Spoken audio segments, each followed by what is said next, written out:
Welcome to my new blog. দিনটা ছিল খুব স্বপ্ন পূরণের একটা দিন। তো মনে মনে ইচ্ছে ছিল এক জায়গায় যাব। তো সেই জায়গার কথাটা আমি আগেই তোমাদের বলছি না, তোমরা দেখে বুঝতেই পারবে। আর একটু ভিডিওটা দেখতে থাকো, তারপর আমি নিজে থেকেই বলে দেব আমরা কোথায় যাচ্ছি। শুধু এইটুকুই জেনে রাখো যে এটা আমার ভীষণ স্বপ্নের একটা জায়গা ছিল, যেখানে আমি যাব যাব যাব ভেবেও আর গিয়েও আমার কাজ সম্পূর্ণ হয়নি। তো আমি দ্বিতীয়বার এখানকার উদ্দেশ্যে আবার বেরিয়ে পড়লাম সকাল সকাল রেডি হয়ে, ছেলেকে রেডি করে এবার স্টেশনে গিয়ে বসে আছি ট্রেনের অপেক্ষায়। তো আমরা গেছিলাম কাঞ্চনজঙ্ঘায়। তো ট্রেনটা একটু লেট ছিল বলে স্টেশনে আমাদের 1 ঘন্টার মতন বসে থাকতে হয়েছে। তো সবাই দেখছো মর্নিং ওয়াক করছে আর আমরা এখানে বসে আছি, ছেলে দাঁড়িয়ে আছে। তারপর ট্রেন চলে এসেছে, অ্যানাউন্সমেন্ট করে দিয়েছে জন্যে আমরা হেঁটে হেঁটে একটু এগিয়ে যাচ্ছি, কারণ আমাদের ট্রেনের কামরাটা ছিল একটু সামনের দিকে। তো আমরা যাচ্ছি আর ছেলে যেতে চাইছে না, ভাবছে ওকে ট্রেন না দেখেই আমরা নিয়ে চলে যাব। এই যে আমাদের ট্রেন চলে এসেছে। আর তোমরা তো জানোই আমার ছেলের কিন্তু ট্রেন খুব প্রিয়। সন্ধে হলেই ছেলে বাবাকে নিয়ে ট্রেন দেখতে যায়। আর আজকে ও ট্রেনে করে ঘুরতে যাবে, এটা ওর কাছে একটা বিশাল বড় পাওনা। ও বিশ্বাসই করছিল না যে ও ট্রেনে করে ঘুরতে যাবে। তো ওর জন্মের পরে এবার দুবার ট্রেনে চললো। এক তো ওর 10 মাস বয়স ছিল তখন, তো ওর কিছুই মনে নেই। এবারের কথাটা মোটামুটি মনে থাকবে। তো খুব খুশি হয়েছে, ট্রেনে চড়বে ট্রেনে চড়বে। আর আমরা যাচ্ছিলাম বলেই তো দিলাম তারা মায়ের দর্শনে। এর আগেও আমি একবার গেছিলাম, তো তখন ছেলে ছিল না। এবার ছেলেকে নিয়ে যাচ্ছি, খুব মজা হচ্ছে। আর আমার তো খুব মজা হচ্ছে, কারণ ছেলেকে ট্রেনে চড়াতে পেরেছি। আর ছেলে তো রোজ ট্রেনের শব্দ পেলে ট্রেন দেখতে যেতে চায়। আর সন্ধে হলেই আমার ছেলের একটাই তার বাবার কাছে বায়না যে বাবা ট্রেন দেখতে নিয়ে চলো। তো বুঝতেই পারছো যে আমার ছেলে কতটা খুশি হয়েছে ট্রেনে চড়ে। তো আমরা এই যে যাচ্ছি, যেতে যেতে খুব খুব খুব মজা করেছি। আর খাওয়া দাওয়া, ট্রেন দেখা, দেখতেই তো পারছো ট্রেনে ছেলে কী করে উঁকি দিয়ে আছে জানলা দিয়ে। আর যত ট্রেন যাচ্ছে তত ট্রেনকেই সব হাই করছে, টাটা দিচ্ছে। খুব মজা পেয়েছি।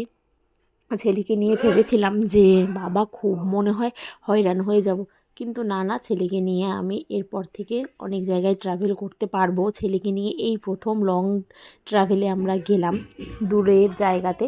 এর আগে কখনোই ছেলেকে নিয়ে এভাবে বেশিক্ষণের রাস্তায় যাতায়াত করিনি। কিন্তু আমার ছেলে খুব ভালো, ছেলেকে নিয়ে যেখানে খুশি সেখানে যাওয়া যাবে, কোনো বায়না নেই। একটু তো বাচ্চারা করবেই।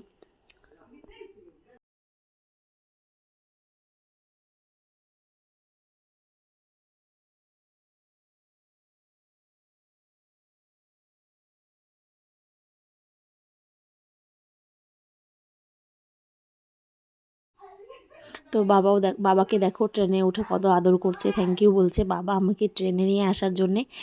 তারপর শুরু হয়ে গেল আমাদের খাওয়া দাওয়ার পর্ব। চলে আসলো প্রথমেই ঝালমুড়ি, নিয়ে নিলাম আমরা ঝালমুড়ি। তো ঝালমুড়ি খেতে খেতে ট্রেনে যাচ্ছি আর খুব মজা হচ্ছে। ট্রেনে উঠবো ঝালমুড়ি খাবো না, সেটা কি কখনো হতে পারে? আর ছেলেকে একটু দিয়ে দিলাম মোবাইল। অনেকক্ষণ থেকে বসে বসে এই জানলার ধারে অনেক কিছু দেখছিল, এখন একটু মোবাইল চেয়েছে, তাই একটু মোবাইল দিলাম, ও একটু মজা পাক। মোবাইল কিন্তু সেভাবে আমি আমার ছেলেকে দিই না দেখতে, খুব জরুরি মানে খুব বিরক্ত না করলে আমি দিই না। তারপরে এই যে আমি ঝালমুড়ি খেয়ে ছেলেকে ঘুম পাড়িয়ে দিচ্ছি, কারণ আমরা খুব সকালে ঘুম থেকে উঠেছিলাম, ছেলেরও ঘুম পেয়ে গেছে। আর অনেকক্ষণ থেকে এই জানলা দিয়ে ও হাওয়া খাচ্ছিল, তাই ছেলেকে ঘুম পাড়িয়ে আমরা আবার আমাদের খাওয়া দাওয়ার পর্ব শুরু করে দিলাম। ছেলেকে শুইয়ে দিয়েছি। আর এই যে দেখো আমরা সবাই মিলে খাচ্ছি। বাড়ির থেকে কিন্তু এই থালা, প্লেট এগুলো যাই হোক সব নিয়ে গেছিলাম। মা বানিয়ে দিয়েছিল পরোটা, আলু ফুলকপি দিয়ে একটা তরকারি।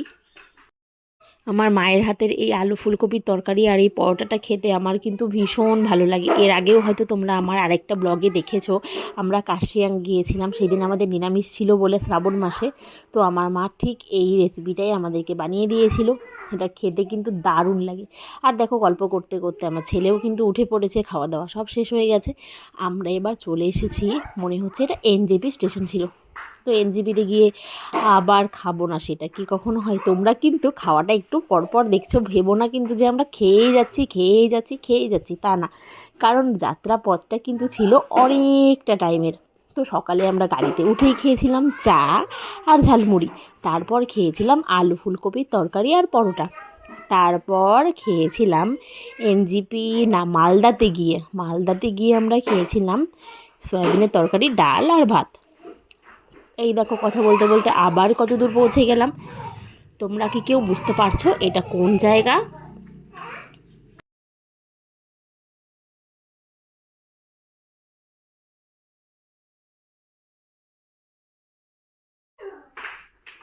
সেটা ছিল জায়গাটা ফারাক্কা ব্রিজ।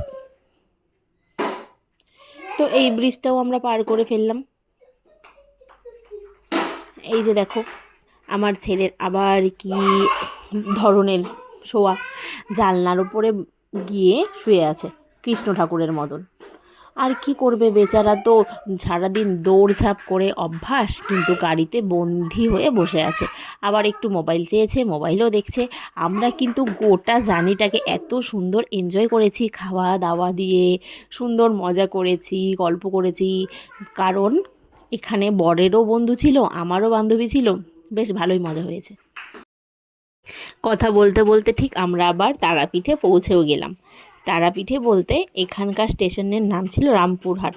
তো এই রামপুরহাটে নেমে তারপর তারাপীঠে যেতে হয় একটা ছোট গাড়ি করে। তো আমরা এই যে দেখো স্টেশনে নেমে গেছি, এখন একটা ছোট গাড়ি ধরে আমরা চলে যাব তারাপীঠের উদ্দেশ্যে। তো এখান থেকে যেতে তেমন একটা টাইম লাগে না, এই 20 মিনিট 25 মিনিটের মতন লাগে স্টেশন থেকে যেতে। যাই হোক, খুব ভালো লেগেছে আমাদের গোটা জার্নিটাতে, আমরা খুব মজা করেছি। আর স্টেশনটাও তোমাদেরকে দেখাচ্ছি, স্টেশনটাও অনেকটা বড় ছিল। পৌঁছে আমরা সন্ধ্যাবেলায় একটু রেস্ট করে তারপর এই মন্দিরেও ঢুকে পড়েছি, তারাপীঠে মায়ের মন্দিরে ঢুকে গেছি। দেখো সন্ধ্যাবেলাতেও কতটা ভিড় এখানে, কিন্তু একটা টিভির মতন লাগানো আছে, সেখানে মায়ের মন্দিরের ভেতরে পুজো হচ্ছে, সেগুলো সব দেখা যায়। আমরা বাইরে ছিলাম, ঢুকছি। এই যে দেখো ফাঁকাটা দিয়ে এই পুরোহিতটা ঢুকছে, তার ঠিক সোজাসুজি গেটটাতেই মায়ের মুখটা দেখা যায়। এখানেই মায়ের মন্দির। যারা যারা গেছো, এটা গোটাটাই মন্দির, কিন্তু ওখানে মায়ের মূর্তিটা আছে। যারা গেছো তারা তো অবশ্যই জানো, জায়গা দেখে বুঝতেও পারছো। আর আমার বর হাফ প্যান্ট পরে গেছিলো জন্য মন্দিরে ঢুকতে দেবে না, তো এই জন্য একটা আবার গামছা পরে নিয়েছে, ওখানকার পুরোহিতই একটা পরিয়ে দিয়েছে ওকে গামছা। আমি আমার ছেলেকে কোলে নিয়ে একটু ঢুকছি মন্দিরের ভেতরে। মন্দিরের ভেতরে গেছি, যদি সন্ধ্যাবেলায় মায়ের একটু মুখটা দর্শন করতে না পারি তাহলে তো একদম ভালো লাগবে না। তাই অনেক চেষ্টা করে আমি কিন্তু দেখতে পেরেছিলাম, ফাঁকা দিয়ে আমি দেখেছিলাম, মায়ের মুখ দেখতে পেরেছিলাম। খুব শান্তি লেগেছে। মানে মন্দিরের ভেতরে ঢুকে আমার চোখ দিয়ে অটোমেটিক জল পড়ছিল, মনে হচ্ছে আমি একটা কোথায় এসেছি, এত শান্তি লেগেছে কি বলবো, বলে বোঝানো যাবে না। মন্দিরে গেলে যে মনটা এতটা শান্তি হয়, যারা যারা মন্দিরে গিয়ে দেখেছো যে চোখ দিয়ে জল চলে আসে, তারা অবশ্যই জানো যে মন্দিরে গেলে অনেকেরই হয়তো হয় এটা, যে যারা মন্দিরে যাও তাদের তো সত্যি ফিলিংসটা একদমই আলাদা থাকে। কিন্তু মন্দিরের ভেতরে মাকে দেখেই আমার চোখ দিয়ে একদম জল পড়ে গেছে, মুখটা এত সুন্দর মায়ের। তারপর মন্দির থেকে বেরিয়ে আমরা বাজার করছিলাম। এই দেখো বাজারে এসে কী কী কিনছি, লেবু, পেঁয়াজ, রসুন, যাই হোক এগুলো কিনে আমরা আবার রান্না করতে দিয়েছিলাম ওখানে।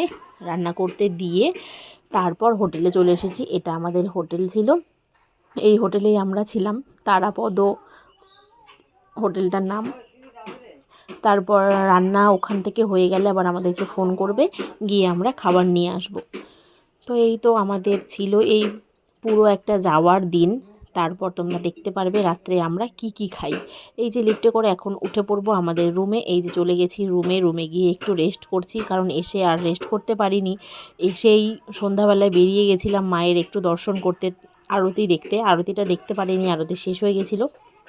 তারপরেই তো রুমে ঢুকে এক টিভিতে গান চালিয়ে দিয়েছি, ছেলে তো নাচানাচি করছে। ততক্ষণে আমাদের ওই দিকে খাবার বানাতে দিয়ে এসেছি, খাবারও রেডি হচ্ছে।